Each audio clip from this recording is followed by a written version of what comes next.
Mail या female level पे अगर हम बात करें 50 प्लस के बाद यहाँ पे आपका मसल मास सबसे ज़्यादा लॉस होता है कि जो इन्वेस्टमेंट आपने 50 से पहले किया होगा उसका रिजल्ट अब आपको मिलने वाला है। तो हफ्ते में 2 दिन वुमेन हो या मेल या फीमेल हो, उनको 2 दिन स्ट्रेंथ ट्रेनिंग करना बहुत ज़रूरी है। 50 पे आ चुके हो तो वर्कआउट रूटीन में इंडल्ज करना, योगा का रूटीन रखना, सैर के लिए जाना, मूवमेंट एक्टिविटी करना, कुछ ऐसी एक्टिविटी ज़रूर दिन में करना जिससे आपका मन खुश होता है। 50 साल की उम्र में कईयों को लगता है कि दूध पी रहे हैं क्योंकि हमारी हड्डियाँ मजबूत रहें, लेकिन दूध एक तरह की शुगर ही है क्योंकि उसमें लैक्टोज होता है और लैक्टोज की वजह से फिर से आपकी बॉडी इंसुलिन रेजिस्टेंस क्रिएट करती है जिससे आपकी पेन्स बढ़ती हैं, पेन कम नहीं होती है।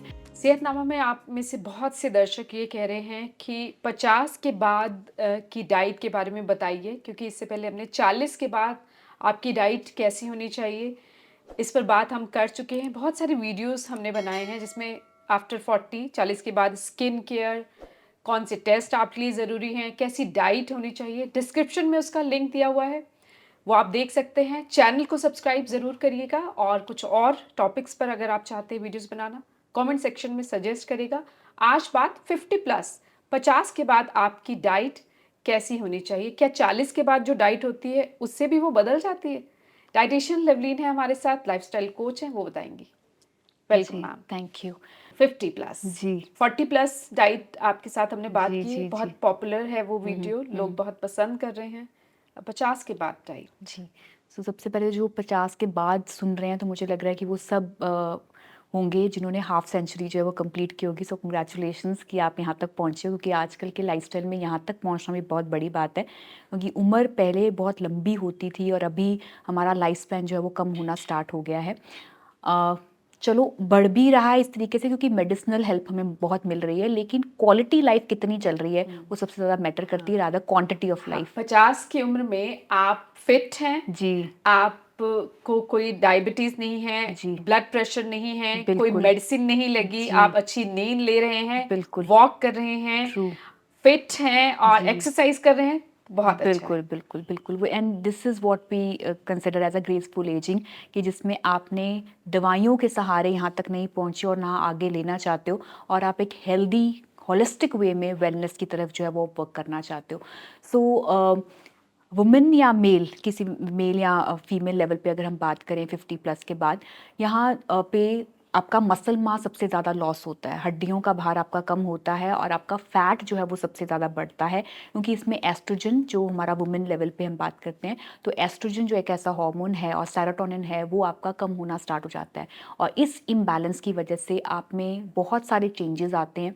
और कई बार मैंने उन लोगों को भी देखा है जो इस स्टेज पे आके जब मेनोपॉज हो जाता है, दे ऑलवेज एक्सपेक्ट कि अब हम 50 के तो हो गए हैं लेकिन अब हमारा वेट लॉस भी होना चाहिए साथ साथ में, क्योंकि अब वेट बढ़ रहा है। तो वेट बढ़ रहा है तो उसको हम कैसे कंट्रोल करें, ये सबसे ज़्यादा पहली एक्सपेक्टेशन रहती है। तो मेरा हमेशा सजेशन रहता है कि 50 की एज पे कि जो इन्वेस्टमेंट आपने 50 से पहले किया होगा उसका रिजल्ट अब आपको मिलने वाला है। तो at this stage of life आप ये मत एक्सपेक्ट करो बॉडी से कि अब हम और क्या मेहनत करें अपनी बॉडी के ऊपर कि जिससे हमारी बॉडी में और स्क्वीज हो जाए या हमारी बॉडी शेप चेंज हो जाए। अब वो टाइम है जहाँ पर आपने इसको संभालना है। अब आपने उस गाड़ी में बैठे हो जहाँ पर आपको एक्सीडेंट नहीं होने चाहिए, क्योंकि अब आपकी सर्विस करवाना इसकी बहुत ज़रूरी है। तो अगर आप उस तरीके से अपनी बॉडी के ऊपर वर्क करोगे तो ये गाड़ी बहुत स्मूथ चलने वाली है। अगर ये सोच के कि नहीं अब गाड़ी को और कलर करवा लेते हैं, गाड़ी में ये कर लेते हैं वो कर लेते हैं, वो आपको कहीं ना कहीं कोई इंजरीज या प्रॉब्लम्स जो है वो क्रिएट कर सकता है। सो सबसे पहला सजेशन मेरा रहेगा 50 प्लस के बाद हो या पहले हो, आपकी muscle strengthening plays a very important role. तो अपने जिम तक तो मैं नहीं कहूँगी, अगर घर पे भी आप अपने बॉडी वेट्स वाली एक्सरसाइजेस स्टार्ट करते हैं हफ्ते में 2 दिन, अगर आपका मसल स्ट्रेंथ होना स्टार्ट हो जाएगा तो आपका फैट ज़्यादा एक्यूमुलेट नहीं करता है। उतना फैट रहता है आपकी बॉडी में जो कि इंडियन वुमेन में हमेशा अब्डोमिनल और लोअर बॉडी पे ही आता है, और इस केसेस में आपकी बॉडी को मसल स्ट्रेंथ चाहिए। जब मसल गेन होती है तो फैट को कम जगह मिलती है। तो हफ्ते में 2 दिन वुमेन हो या मेल या फीमेल हो, उनको 2 दिन स्ट्रेंथ ट्रेनिंग करना बहुत ज़रूरी है। स्ट्रेंथ ट्रेनिंग पर वीडियोस हमने बनाई हुई है, डिस्क्रिप्शन में उसका लिंक दिया हुआ है। घर पर ही कैसे आप स्टार्ट कर सकते हैं स्ट्रेंथ ट्रेनिंग, अगर अभी तक नहीं की है तो 50 के बाद भी आप शुरू कर सकते हैं। जी सुपरविजन में करिए एक बार ज़रूर, फिजियोथेरेपिस्ट से या बिल्कुल किसी डॉक्टर से सलाह ले लीजिए, लेकिन ज़रूर करिए, उसका रीज़न आपको बता दिया गया है। जी। सो स्ट्रेंथ ट्रेनिंग के ड्यूरिंग दिस 50 की एज में आपको इंजरीज होने का डर रहता है, फ्रैक्चर्स होने का डर रहता है, क्योंकि आपकी बॉडी में बोन्स वीक ऑस्टियोपोरोसिस, हो जाते ऑस्टियोमलेशिया, क्योंकि कैल्शियम का एब्जॉर्प्शन जो है वो कम हो जाता है। सो मेक श्योर कि उतना करें जिससे आपकी हड्डियां भी साथ साथ में मजबूत हो रही हैं। आपके खान पान में वो चीज़ें होनी चाहिए जो आपको हड्डियों को मजबूत करने में हेल्प कर सके। और दूसरी चीज़ जो 50 प्लस के बाद हमारा रहता है वो है कि आपका हार्मोनल चेंजेस भी रहते हैं और आपके मूड स्विंग्स बहुत रहते हैं। आपकी एक्सेप्टेंस टूवर्ड्स लाइफ जो है वो कहीं ना कहीं मैंने जो अपनी प्रैक्टिस में देखा है वो कम हो जाती है। और लोगों में अगर 50 से पहले आपने कुछ एक्सपीरियंस गेन किया है, कुछ आपने प्रैक्टिस किया है लाइफ में, अगर आपने वो इनर पीस अचीव कर लिया होता है तो 50 प्लस पे आपको लाइफ से कंप्लेंट्स नहीं रहती हैं। अदरवाइज आप बहुत अकेलापन, अकेलापन, डिप्रेस होती डिप्रेस्ड इस होते हैं उम्र में सबसे ज्यादा ज़्यादा। महिलाएं, क्योंकि शायद वो मेनोपॉज भी और रीजन होता बच्चों है। की अपनी लाइफ चल रही होती है, हाँ, जैसे 25-20 साल के बच्चे होते हैं और वो अपनी लाइफ करियर में जो वो खोए होते हैं और यहाँ पर वो अकेला महसूस करना स्टार्ट कर देते हैं, लोनलीनेस आती है, डिप्रेस फील डिप्रेस्ड करते हैं। आता है, स्ट्रेस मोड जो है वो स्टार्ट हो जाता है, एग्जाइटीज आती हैं, रात को नींद नहीं आती है। ट्रू। तो वहाँ पर ये सारी प्रॉब्लम्स आ जाती हैं। तो मैं हमेशा ये सजेस्ट करती हूँ कि बिफोर 50 अपनी लाइफस्टाइल को ऐसा रखें कि 50 की उम्र में आप उन चीज़ों को एंजॉय करने वाले हो, उन चीज़ों के साथ वो मज़ा लेने वाले हो कि हमने 50 से पहले अपनी बॉडी के साथ वर्क किया है, कि आप अपना वर्कआउट रूटीन कंसिस्टेंट कर रहे हो। 50 पे आ चुके हो तो वर्कआउट रूटीन में इंडल्ज करना, योगा का रूटीन रखना, सैर के लिए जाना, मूवमेंट एक्टिविटी करना, कुछ ऐसी एक्टिविटी ज़रूर दिन में करना जिससे आपका मन खुश होता है, तो वो करना ज़रूरी है। और आजकल तो हम रिटायरमेंट 50 तक नहीं कहते हैं, हम पूरी उम्र काम करने के लिए भी रेडी होते हैं, चाहे 70 या 80 के हो। जापान में ऐसा ही है, वहाँ जी, कहते कोई रिटायर ही नहीं रिटायरमेंट की होता। रिक्वायरमेंट और है ही नहीं कितना है। यंग, कितने बिल्कुल, एनर्जेटिक हैं वो बिल्कुल, लोग, और बिल्कुल। शायद उसकी वजह क्या आपको लगता दिस है? इज ऑल बिकॉज कि उनका माइंड जो है वो प्रोडक्टिविटी की तरफ इंडल्ज कर रहा है। अगर आप रिटायरमेंट स्टेज पे आप ले लेते तो आपका माइंड आइडल, जैसे कहते हैं ना खाली दिमाग शैतान का घर, तो आप कहीं ना कहीं कुछ आपका माइंड जो है वो कुछ ऐसा करेगा जो प्रोडक्टिव नहीं हो पाएगा। तो अगर आपके माइंड में कुछ ऐसी चीज़ है जो आप क्रिएटिविटी की तरफ जाना चाहते हो, जो भी हॉबी है आपकी, अगर आप रिटायरमेंट स्टेज पे हो तो उसके ऊपर हम ज़रूर वर्क करें। और अपने लिए अगर आप काम भी कर रहे हो तो दिन में ऐसा टाइम ज़रूर निकालें जिससे हम कहते हैं साइलेंस मोड, पॉज, वो लेना बहुत ज़रूरी है। अगर वो नहीं है लाइफ में तो आपकी life hurry, hectic routine, all the time you are into the mode of complaints, gratitude कम हो जाता है, ग्रेटफुलनेस कम हो जाती है, शुक्राना कम हो जाता है। तो वो आपकी हेल्थ प्रॉब्लम्स को इंक्रीज करता है, मेंटल हेल्थ के ऊपर सबसे ज़्यादा जो वो इफेक्ट करता है। सो साइलेंस और पॉज का मतलब यहाँ पर क्या है कि जब हम 1 घंटा तो मैंने बहुत ही ज़्यादा कह दिया, अगर हम सिर्फ 5 मिनट से भी स्टार्ट करें, सिर्फ 5 मिनट के लिए आपने अपनी कोई ऐसी जगह जहाँ पर आप सुकून महसूस करते हो, तो वहाँ पर बैठकर आप सिर्फ अपने थॉट्स के साथ बात कर रहे हो। ना कोई रीडिंग है, ना कोई गैजेट्स हैं, ना कोई म्यूज़िक चल रहा है। नेचर कनेक्टिविटी भी मैं कहूँगी कि उस टाइम पे ऐसी हो कि जिसमें नेचर तक ही आप अपना ध्यान ना रखें, आप अपने साथ जो है वो कनेक्ट हो जाएं, अपनी ब्रीदिंग के ऊपर फोकस करना स्टार्ट कर दें, अपनी सांस पर सांस पे ध्यान ध्यान दें। दें, स्लो ब्रीदिंग करें। वो स्लो ब्रीदिंग जो है वो आपके ऑक्सीजन सप्लाई, आपके सेल को बेटर देती है, आपके सेल्स को एनर्जी देना स्टार्ट कर देती है, क्योंकि हमारी बॉडी बनी ही ट्रिलियंस ऑफ सेल्स से है। जब इतने सारे सेल्स को आप एनर्जी देना स्टार्ट करोगे, ऑब्वियसली वो नरिश करेंगे, वो आपकी बॉडी का पेस जो है, मतलब आपकी एनर्जी लेवल को जो वो बूस्ट करने में हेल्प कर देता और है। 5 मिनट सिर्फ चाहिए, सिर्फ यहाँ 5 से मिनट शुरुआत कर सकते हैं बिल्कुल धीरे और धीरे उस वक्त करके को फिर बढ़ाया जा बढ़ाया सकता जा है। सकता है। उस टाइम पे आपके माइंड में बहुत थॉट्स आएंगे, आपको लगेगा कि ये वो टाइम होता है जिसमें आप कई बार भागना स्टार्ट कर देते हो कि ये मुझे ठीक नहीं लगता, क्योंकि इस टाइम पे बड़े नेगेटिव से थॉट्स आ रहे हैं। वही टाइम है, वही चैलेंजेस हैं जब आप इस चीज़ को पॉजिटिविटी में कन्वर्ट कर सकते हो। कोई नेगेटिव थॉट आए, कन्वर्ट इनटू पॉजिटिविटी, एंड इतना ज़्यादा प्रोग्राम कर लो अच्छा माइंड को सोचो। कि माइंड कभी नेगेटिव सोचे ही ना, क्योंकि उसने प्रोग्राम ही इतना कर लिया है पॉजिटिव सोच सोच के कि कोई नेगेटिव सिचुएशन आएगी भी ना, उसको लगेगा कि मैं तो सोचता ही नहीं हूँ ऐसा, मैं तो हूँ ही नहीं ऐसा। कई लोग अपनी ना नेचर कंसिडर कर लेते हैं कि हम तो ऐसे हैं, हम तो ओवर थिंक करते ही हैं। आपने एक्सेप्ट कर लिया उस चीज़ को। अगर आप अपने कंफर्ट जोन से थोड़ा बाहर निकल के ये सोचेंगे ना कि हम अपनी लाइफ में अपने लिए कुछ चेंज करना चाहते हैं, तो वो ओवर थिंकिंग को भी बहुत पॉजिटिवली आप ले सकते हो। राइट। सो 50 ईयर्स की एज पे जब आपको कोई डिप्रेशन हो रहा है या स्ट्रेस फीलिंग आ रही है, एग्जाइटी हो रही है, तो ओपन अप हो, अपने आप अपना ही खुद का अपना फ्रेंड बन जाओ, ताकि आप अपनी सिचुएशन को खुद डील कर सको। Do not expect from somebody else कि कोई मुझे सुनेगा तभी मैं ठीक महसूस करूंगा, क्योंकि आप अपने खुद के फ्रेंड हो। आपकी बॉडी में व्हाट आई बिलीव कि आपकी बॉडी एक ऐसी कार है जो आपको भगवान ने दी है कि इसको संभाल के रखो। सोल ने तो ट्रैवल कर करके कहीं ना कहीं से चेंज होते ही रहना है। तो आप जितना ध्यान अभी आप रखने वाले हो, अगले जन्म में भी शायद आपको वो हेल्प मिलने वाली है। अब डाइट पे जी 50 के बाद डाइट में क्या बदलाव आने चाहिए जो जी 40 के बाद नहीं आए पर अब बिल्कुल 50 के बाद ज़रूरी है? जी देखिए 50 की एज पे बदलाव लाना थोड़ा मुश्किल काम इसलिए होता है क्योंकि वादन सदैयादियाँ निब्बर सनातन नाल है ना। हाँ। सो जो आदत एक बार पड़ जाती है ना तो वो उसको चेंज करना बड़ा डिफिकल्ट काम होता है, बट इम्पॉसिबल बिल्कुल भी नहीं है क्योंकि हमने वो केसेस देखे हैं कि बिगनिंग में इतनी चाय की आदत होती है इस स्टेज पे कि आपको लगता है कि 14-14 कप की चाय जो है वो इस स्टेज तक आप पी रहे होते हो 50 साल की उम्र में, लगता है कि अब चाय नहीं छूट सकती, आप जो मर्जी और करवा लो, बाकी सब कुछ हम कर लेंगे। तो इसके ऊपर हमने ऑलरेडी वीडियो किया हुआ है ना चाय के बारे में। तो ये इस स्टेज पे सारा गेम क्या खेल का होता है कि आप अपनी सेल्फ केयर करने के लिए अपनी बॉडी को किस टाइम पे क्या फूड देने के लिए रेडी हो। चाय की आदत तब छूटेगी जब आप अपनी बॉडी को कुछ और हर्बल ड्रिंक्स देना स्टार्ट कर दोगे।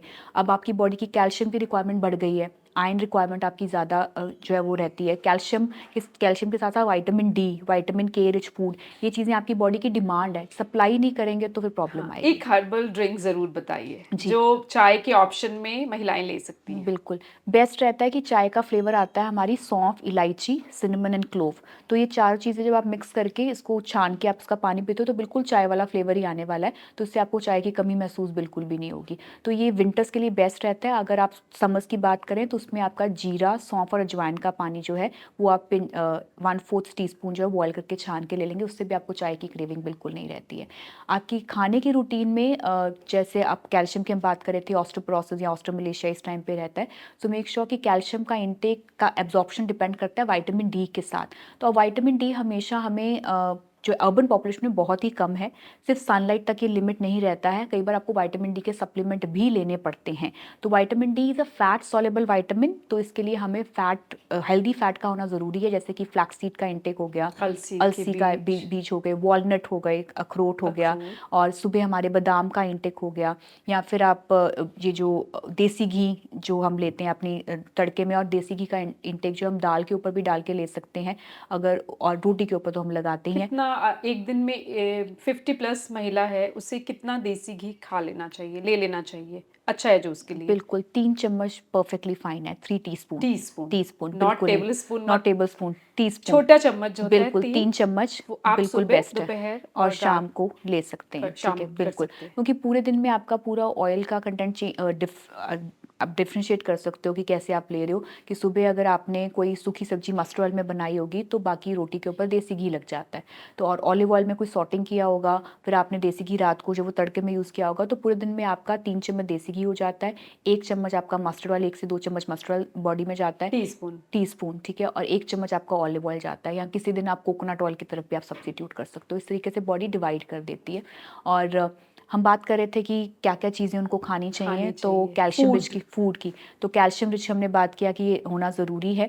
और इस केसेस में हार्ट की प्रॉब्लम होने का डर रहता है, डायबिटीज़ होने का डर रहता है, हाइपरटेंशन के केसेस रहते हैं, सो ये सारा रिलेट करता है इंसुलिन रेजिस्टेंस के साथ। मतलब अगर आपकी बॉडी में जो इंसुलिन का हार्मोन है वो मैनेज नहीं हो पा रहा है और वो आपके ग्लूकोज को कैरी करके आपके सेल तक नहीं पहुंचा पा रहा है, तो आपके सेल रेजिस्ट कर चुके हैं, मतलब वो आपके ग्लूकोज को लेने के लिए रेडी नहीं है।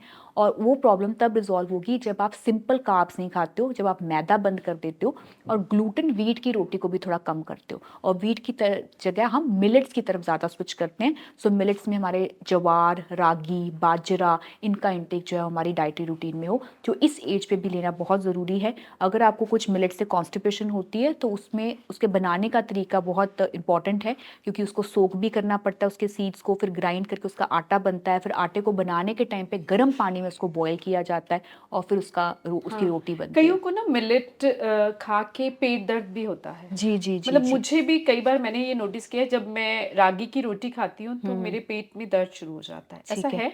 ये इसलिए है क्योंकि हम रागी की रोटी बहुत ज़्यादा हाई फाइबर होता है, और अगर आपकी बॉडी हाई फाइबर नहीं खाने की आदी है या बहुत हाई फाइबर नहीं खा पाती है, उसकी वजह से आपको स्टमक एक हो सकता है। और हमेशा ध्यान रखना है कि आपने पहले पानी को बॉयल करना है अच्छे तरीके से, उसमें थोड़ा सा सॉल्ट डाल सकते हैं, थोड़ी हल्दी डाल सकते हैं, और फिर उसके ऊपर आटा डाल देना है, फिर उस आटे को कुछ देर के लिए रखेंगे और फिर उसके बाद उसको ये बनाएंगे। कोई भी रागी हो, रागी हो, ज्वार, जवार हो, बाजरा हो, किसी भी तरह का आटा हो सकता है। ओके, जी गरम, ये तरीका है मिलेट बिल्कुल। की रोटी खाने का, ये बिल्कुल। एक बार खानी है दिन में या पूरे दिन के ग्रेन्स हमारे डिवाइड हो जाते हैं। अगर सुबह आपने सपोज़ पोहा खाया होगा तो दिन में एक बार मिलेट हो जाएगा, रात को राइस हो जाएगा।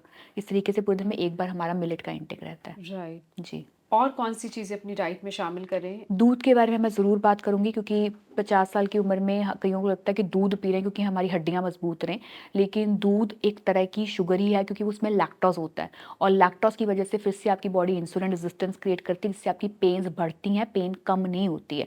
और आजकल जो हमारे पास दूध अवेलेबल होता है वो भी इतना ऑर्गेनिक नहीं है, जिसमें ऑक्सीटोसिन के इंजेक्शंस लगते हैं। तो हमारी तरफ से सजेशन ये रहता है कि मिल्क की जगह उसका सब्स्टिट्यूटेड सोर्स जैसे लैक्टिक एसिड, कर्ड, पनीर, लस्सी, बटर मिल्क, इन चीज़ों को ज़्यादा प्रेफर करें। और मैं ये क्यों कह रही हूँ कि लैक्टोज नहीं और लैक्टिक एसिड लेना है, क्योंकि lactose is a type of sugar and lactic acid जो है वो अदर फॉर्म ऑफ बैक्टीरिया है, तो हमें यानी इसको कि जब कन्वर्ट दूध को करके लिया। आप दही बना देते हो, जी दही से फिर आप जब उसकी लस्सी या सिर्फ दही या फिर उसका पनीर खाते हो तो उसका जी फॉर्म चेंज हो जाता है और जी वो जी हेल्दी हो बिल्कुल, वो जाता है? हेल्दी हो आप ये जाता है, वो कहना चाह बेटर रही हैं? ऑप्शन है एज कम्पेयर टू ओनली दूध।